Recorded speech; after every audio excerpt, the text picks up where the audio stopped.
sore spot when it comes to real estate capital gains. And today we have an expert here to explain it all to us. So, Shelley Middlebrook from Right Path Mortgages. Shelley, mortgage agent, tell us all about capital gains and why we don't like them.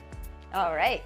So capital gains isn't something new, but the government has changed how they're going to charge people who have an investment property or any investment that they're selling for a profit. In particular with real estate, doesn't account for your primary residence, but any investment property or secondary home like a cottage or chalet or that type of thing gets charged when you sell it, the property. Or when you pass away and somebody inherits it, it's deemed as kind of sold, and then you would pay capital gains. So the government's made a change that comes into effect on June 25th that instead of being charged on 50% of the profit, so the profit is figured out with the cost you sell a property for from what you bought it for. So say you bought a property a few years back for $250,000, you sold it now for $750 plus. They look at the adjusted cost base of that property, so meaning that property minus real estate commission or expenses or things you might have on that investment property, depreciation, tax credits, that type of thing, to get to what your real profit would be from the sale.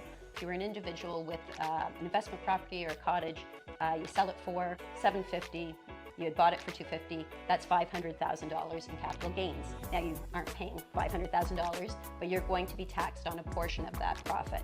And the tax is actually your income tax that they're going to tax you, but it's the percentage of the capital gains that's changed. So originally they worked it out at 50% of capital gains would be charged towards your new income tax level that year. So if it was a $500,000 profit, you would pay 50% of that. $250,000 could be added onto your taxable income that year.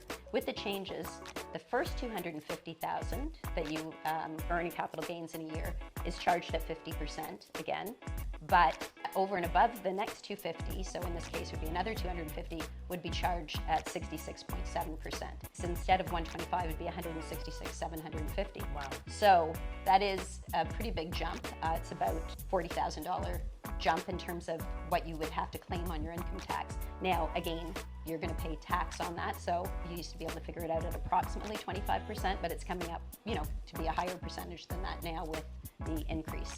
Now, do you see this affecting the real estate market in people buying new investment properties?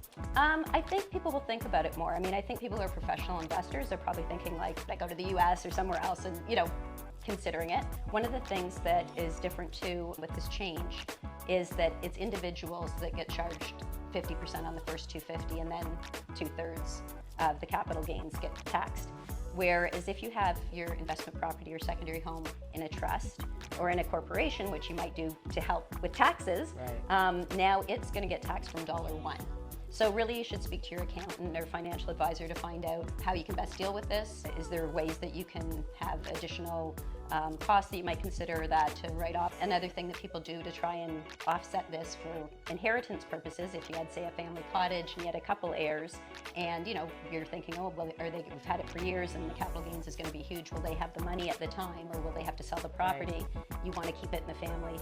People get life insurance because life insurance isn't taxable, and then they could use the life insurance when you pass to pay the capital gains to keep the property. It's not good news for anyone who has investment properties or a secondary home. Wow. Okay, so even if you don't like what Shelley has said, make sure you like what I'm delivering to you on this channel, and please remember to subscribe.